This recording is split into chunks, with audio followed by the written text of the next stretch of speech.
자, 오늘 시간에는 연력학 제1법칙을 할 것인데요. 여기서 이제 중요한 부분이 뭐냐면 일단 공식을 먼저 아는 거랑 이해하고 이해 후 암기를 한 다음에 그 암기 후 해석을 하는 거예요. 이게 중학교하고 고등학교의 차이점 중에서 외우거나 풀면 답이 나오는 경우가 거의 대부분인데 고등학교를 가게 되면 방식이 조금 달라. 처음에는 이해를 해줘야 돼요. 어떤 개념이나 문제가 왜 그렇게 나왔는지 이해를 했으면 이게 이해가 되면 이해된 걸로 끝나지 않고 암기를 무조건 외우면 되게 공허해지기 때문에 아 저렇게 되는 거야 라고 알고 이 암기가 되면 그 다음부터는 그 문제를 어떻게 해야 하냐면 해석하는 훈련까지 가져야 돼요. 해석 훈련까지. 이것이 연습이 자주자주 되다 보면은 좋은 점이 나중에 더 어려운 개념, 고등학교 2학년, 3학년 됐을 때 이렇게 공부하던 습관이 들린 학생들은 머릿속 본능적으로 빨리 이해를 해서 외우려고 노력합니다. 그러면 외웠으니까 내가 답을 구할 수 있어가 아니라 외웠으니까 이제 문제를 풀 수 있는 어떤 자질을 갖고 있다라고 느끼고 출발하는 거야. 외웠으니까 풀 수 있다. 내가 많이 풀었으니까 풀 수 있을 거야. 라고 하는 건 굉장히 중학교 마인드가 돼요. 그래서 조금 생각을 좀 달리 해줘야 되고, 자, 여기서 이제 연력학 제1법칙에서 공식을 하나 먼저 써보도록 할게요. 공식은 일단은 요걸 써보고, 어서 와. 일단 정상적이지 않은 방식이지만 열받으면 욕이 나와 안 나와? 욕하지. 너희들은 욕하지는 않겠지만 우리 학생 말고 다른 학생들은 열받으면 욕해요. what, you, F를 들어가면 바로 욕이지만 우리는 욕한 게 아니야. what, you, 자, 이건 어디 가서 얘기하고 다니지 말자. 그냥 이해를 돕기 위해서예요. 다시 말하면 요거를 조금 더 말로 바꿀게요. 말로 바꾸면 열 받으면 그 받은 그 열의 양이 일에 사용이 되고 내부 에너지에 사용이 되어지는 즉 다시 열을 받았다는 건 얼마만큼의 열의 양이 있을 거예요. 그것을 우리는 열의 양이 됩니다. 이 열의 그 양이 일에 쓰이고 내부 에너지에 쓰이게 되는 거지. 그 말의 뜻은 다시 정리한다라면 이만큼의 열의 에너지가 이 둘에 사용이 되고 이 열의 양은 여기에 들어가 있는 양과 같은 값을 가지고 있습니다. 그래서 열량 보존의 법칙, 연력학 보존 법칙 이런 말을 쓰는데 이 단어를 조금 기억을 해주셔야 돼요. 그 다음에 여기서 또 하나 복습. 나중에 고등학교 가게 되면 많이 나오는 단어들인데 일단 열이라는 단어가 나오면 온도라는 생각을 많이 떠올릴 거야. 맞아, 맞는 말이지. 열이 많다. 아, 온도가 높다. 열이 줄었다. 아, 온도가 내려갔다. 라고 하는데 항상 이 머릿속에서 열 아니면 온도라는 단어가 나오면 우리는 일상생활에서는 온도나 열로만 생각하면 되지만 과학에서는 반드시 얘까지 끌고 들어와야 돼요. 누구냐면 운동, 에너지. 즉 조금 더 쉽게 에너지다라고 생각을 해주셔야 돼요. 이 열이라는 건 에너지다라고 생각을 할 수 있고 이 에너지는 일을 할 수 있는 능력, 에너지라고 하는 교과서적인 정의는 와 전체 에너지가 넘치는데 와 너 이렇게 오늘따라 에너지가 없니? 라는 말은 교과서적인 정의로는 일을 할 수 있는 능력, 할 수 있는 능력이라고 합니다. 얘네들은 미안하지만 얘네들은 영어 단어 같은 거예요. 영어 단어는 머릿속에 넣어주고 출발해야 독해를 하든지 할 거예요. 내가 아는 단어가 적으면 적을수록 독해 능력이 떨어지는 것 같이 알고 있어야지만 이 문제를 문제를 해석한다, 문제를 독해한다 라는 것은 충분한 암기적인 근데 무식하게 무조건 외워버리면 자꾸 까먹어. 그래서 이해를 통해서 영어보단 쉬운 건 영어 단어 뜻은 어떤 인과관계가 없잖아. 현상에 대한 이해가 아니라 어떤 전체 그 국민들이 만들어 놓은 약속의 문자잖아. 이건 이렇게 아니 연필이 펜이 얘가 영어로 뭐야? 이게 펜이라고 어떤 인과관계가 있니? 중국어야, 한문이야, 상형 문자니까 어떤 형태나 의미를 따라가는 거잖아. 예를 들어보자. 혹시 친할친 아니? 친할친? 한문에? 그래요. 혼자 수업하고 있어요.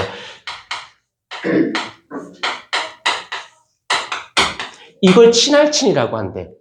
이게 그 당시 유래가 되면 어떤 되게 중마고 둘이 친구가 있었는데 변방에 어떤 관리직으로 가는데 그 변방 지역이 외세 침입이 너무 많다 보니까 가기만 하면 죽어 들어오는 거야. 근데 나라에서 중마고 한 친구가 발령을 받은 거지, 그 지역에. 그러니까 이 집은 다 초상이 난 거야. 왜 가면 외세 침략 때문에 살아남기가 힘드니까 초상인데 그런가 보다 하고 있다가 얘가 낙마를 해요. 말을 타다 떨어졌는데 다리가 부러지는 바람에 얘가 발령을 갈 수 없는 상황이 생긴 거야. 그래서 굉장히 베프인 이 친구가 대신 간 거지. 대신. 그래요.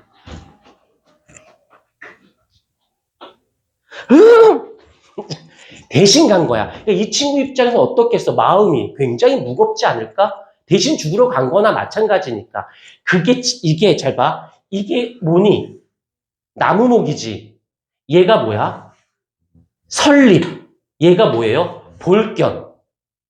나무 위에서 친구가 오기를 기다린다. 라고 해서 친할친이라고 했대요. 다리가 부러졌는데 난 몰라요?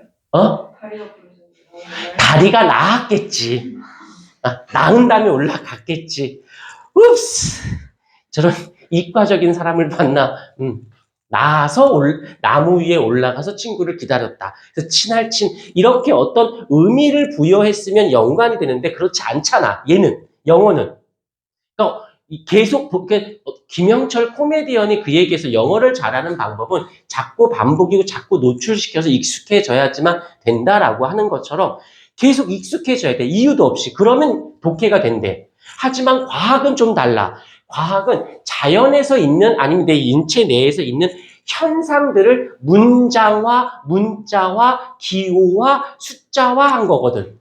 그 원리를 알면 조금 더 이해가 빠른 거지. 이거 하면, 친할친, 그러면 이제부터, 친할친은 그냥 친할친인가 보다. 나무 위에 서서 보는구나. 그럼 약간 조금, 이렇게, 기억이 남지 않을까? 과학 시간에 한문 공부하고 있죠.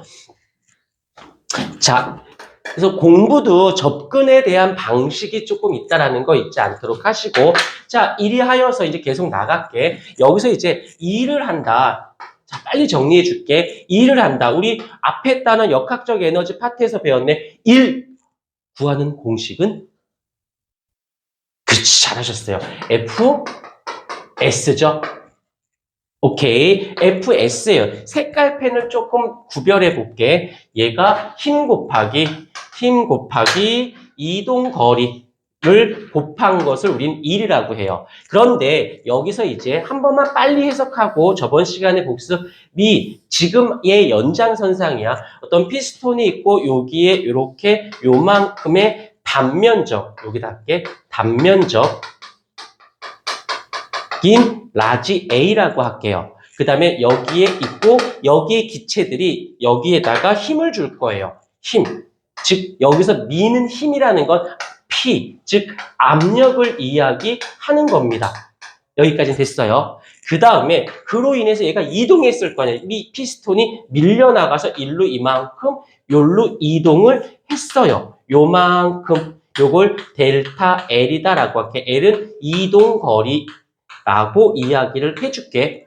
그러면 요거를 그대로 끌고 오면 어떤 일이 발생하냐면 여기서 말하는 이 힘, F는 어떻게 이 그림에선 어떻게 해석하냐면 압력에다가 단면적을 곱하면 힘이 돼요. 왜? 이쪽에서 미는 압력이 있어. 단면적이 넓으면 넓을수록 그만큼 많이 미는 거야. 그러니까 손가락 하나를 미는 거랑 두 개로 미는 거랑 세 개로 미는 거랑 네 개로 미는 거랑 누가 더 미는 힘이 세지니? 손가락 개수가 많을수록 그러면 닿는 면적이 그만큼 많으니까 큰 힘. 그래서 힘은 압력은 단면적을 곱했을 때 힘이 된다는 거예요. 여기까지 됐죠? 그 다음에 곱하기 다시 어떻게 돼? 이동 거리가 되어지겠다. 이걸 그대로 끌고 들어온 거야. 대신 이 이동 거리가 뭘로 바뀌어? 델타 L이다라고 바꿀게요. 색깔펜으로 쫓아다녀. 색깔펜으로. 여기까지는 됐죠? 오케이. 그런데 나는 이제 여기 부피가 궁금해. 요 부피가. 여기, 빨간색으로. 여기 부피. 부피를 우린 영어로 볼륨이라고 하기 때문에 V로 씁니다. 소문자 아니라 대문자로 쓰기로 약속했으니까 요 부피가 궁금해. 근데 부피를 또 어떻게 구하느냐면 요 단면적에 요 길이를 곱하면 요게 무슨 말인지 알지? 면적의 나중에 이제 미분 적분적 개념 아니다 몰라도 돼요. 하여튼 이 면적의 이 길이가 되면 이 공간이 되면 공간은 부피가 되는 거잖아. 즉 다시 말하면 이 부피는 어떻게 구하냐면 단면적 곱하기 요 이동한 길이를 곱하면 부피가 되어집니다. 그러면 다시 정리할 수 있겠다. 어떻게 정리할 수 있냐면 P는 여전히 내비두고 여기가 요거가 된 거잖아. 그럼 곱하기 뭐가 된 거야? 델타 V, 부피가 되어진 겁니다. 그래서 결국에 다시 한번 이쪽에서 정리를 해본다라면 한 일을 그 분자가 그 기체가 한 일은 어떻게 FS로 써도 되고 이렇게 다 쓸게 FS라고 써도 되고 P 곱하기 A 곱하기 델타 L이라고 써도 되고 P 곱하기 델타 V라고 써도 된다라는 거지. 오케이? 그러면 여기서 일로 끌고 들어올게. 얘가 일정하다라고 생각해 보십시다. 여기서 압력이 일정해. 그러면 한 일은 누구와 비례한다? 부피의 변화와 비례한다. 다시 말하면 부피가 늘어났어.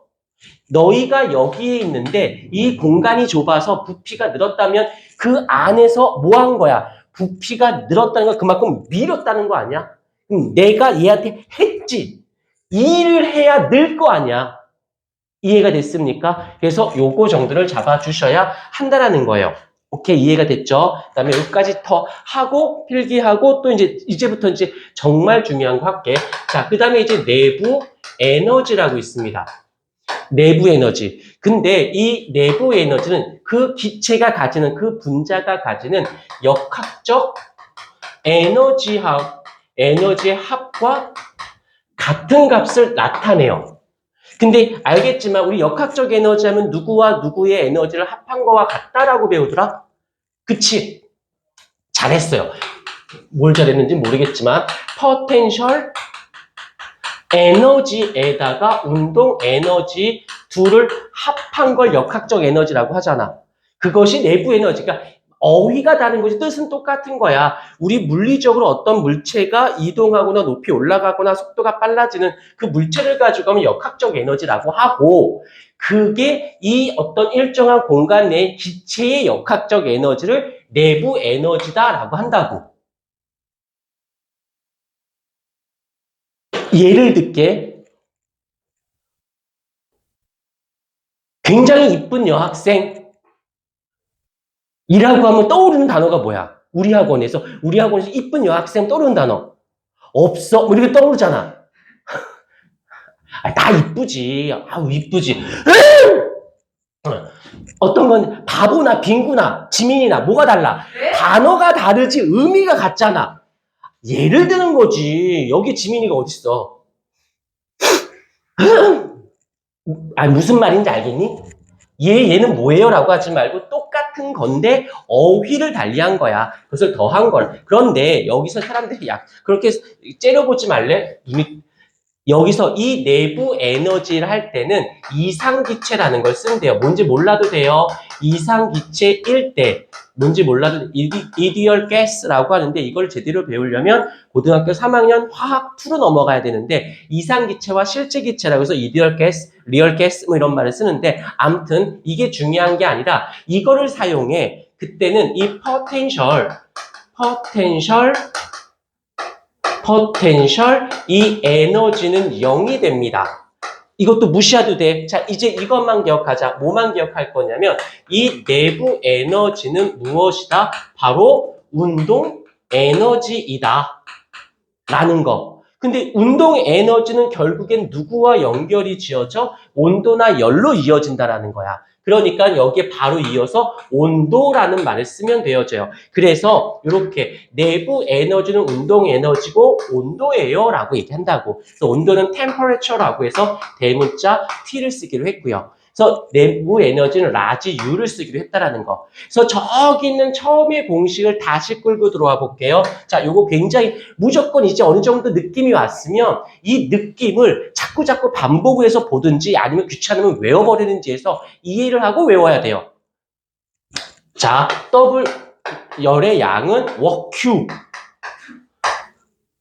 이라고 해도 되고 는 W가 뭐가 돼? 1은 얘가 되죠. 압력 곱하기 부피 변화 부피 더하기 내부 에너지는 운동 에너지면서 온도로도 취급할 수 있습니다.